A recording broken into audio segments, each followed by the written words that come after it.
দর্শক, এই বিষয়ে কথা বলতে সরাসরি যুক্ত হচ্ছেন অর্থনীতি বিশ্লেষক ও ফাইন্যান্সিয়াল এক্সিলেন্স লিমিটেডের চেয়ারম্যান মামুন রশিদ। জনাব মামুন রশিদ, ইতিমধ্যে এক সপ্তাহ পেরিয়েছে ইরান ইসরায়েল সংঘাত।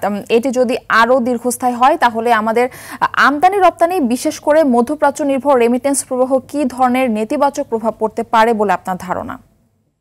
ধন্যবাদ আমাকে সংযুক্ত করার জন্য।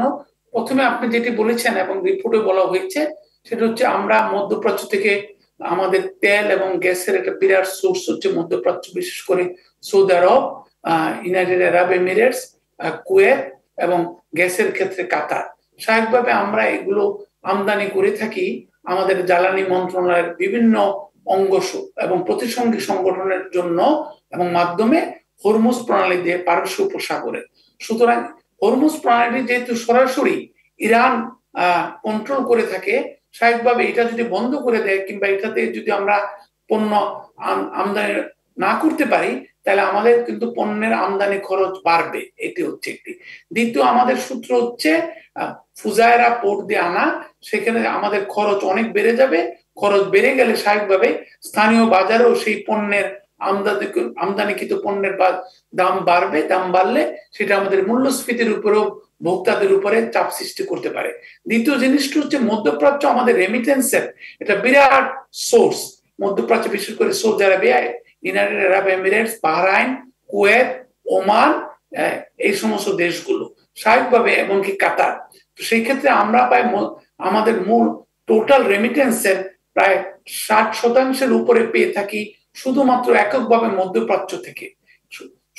সেখানে যদি তাদের অর্থনীতিগুলো যদি হানাহানি যদি বেশি দিন চলতে থাকে, তাদের অভ্যন্তরীণ অর্থনীতি যদি ক্ষতিগ্রস্ত হয়, তাহলে স্বাভাবিকভাবে ওখানে নতুন যেমনটি কাজের বিঘ্ন ঘটবে, তেমনটি নতুন করে আমরা শ্রমিক পাঠানোতে আমরা ক্ষতিগ্রস্ত হব, পাঠাতে পারবো না। এমনকি এমনও হতে পারে, যেটা ইরানের ব্যাপারে বলা হচ্ছে, ওখানে কর্মরত বাংলাদেশিদেরকে ফেরত আনার জন্য সরকারকে ব্যবস্থা নেওয়ার জন্য ইতিমধ্যে অনুরোধ করা হয়েছে বিভিন্ন দেশের প্রেক্ষিতে, বিশেষ করে ইরানের প্রেক্ষিতে।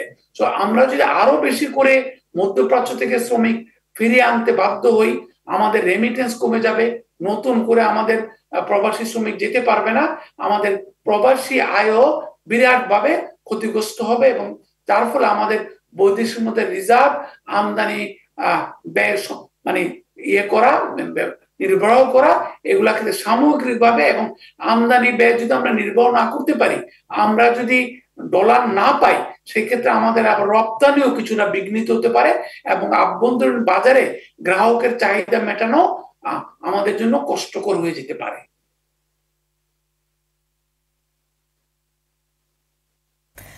জনাব মামুন রশিদ, আপনাকে অসংখ্য ধন্যবাদ।